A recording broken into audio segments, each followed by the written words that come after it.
Hey everybody, welcome back to Stories of Strength. Thank you so much for watching this video series. Hey, if there's somebody in your life that could use a little encouragement, please share these videos with them. Today's video is very personal to me because it's about my niece, Elizabeth Serrano. The way that her parents, my brother-in-law Dave and sister-in-law Shelly, live their lives is awe-inspiring. They have touched more people's lives by their commitment to love during the hard times, their faith, and their generosity that I knew we needed to share their story. So we hope you enjoy Dave and Shelly and Lizzie's story of strength. God made us who we are, and God gave you this child the way they are. You live your life differently than you see your other family members living their life. But that's what it took. It took that to say, this is God's creation.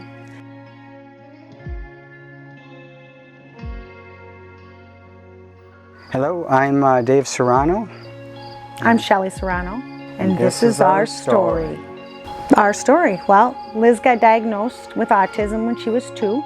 It was a roller coaster for many years.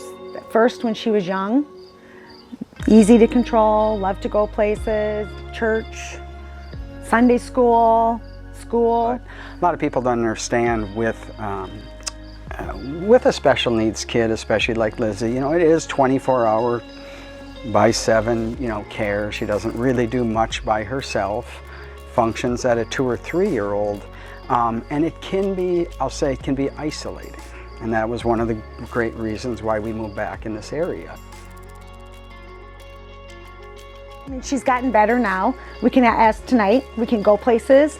She actually wants to go out to eat now. She wants to go different places, go for bike rides, go for stroller rides, but that wasn't always the case. There were times we just couldn't leave the house because behaviorally, she wouldn't function.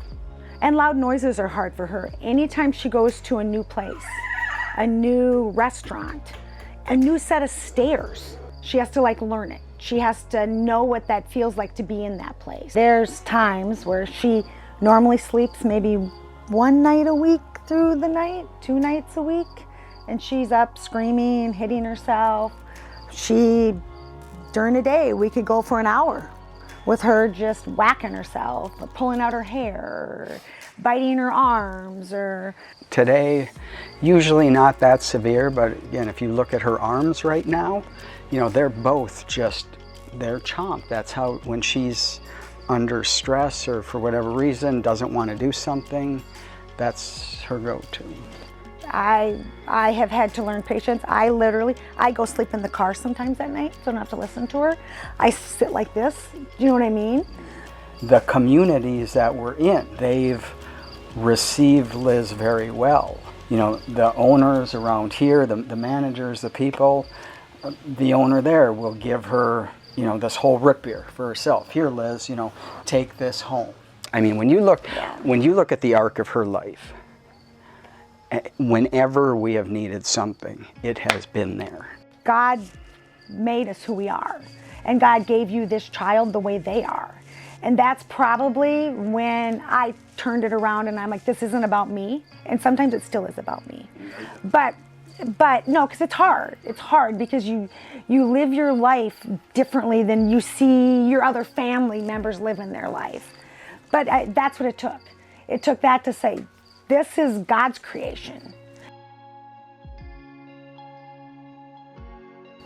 My faith has been personally strengthened because I can't imagine living through this without that faith. Or what are you asking of God currently? Yeah.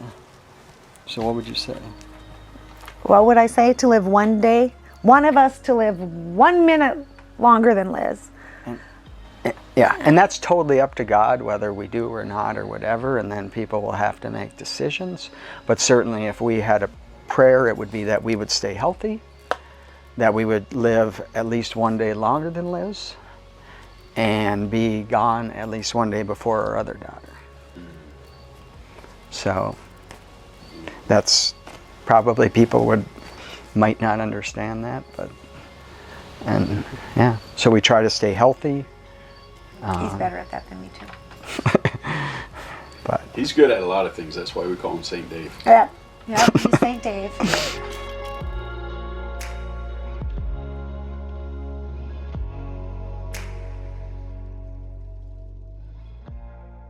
moving forward. Do you know what I mean? And it's being strong and being with her.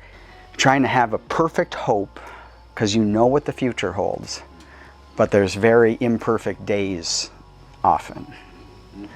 So, you know, it's just, there's living each day knowing that this is a great day. It might be a bad one, but there's always that hope.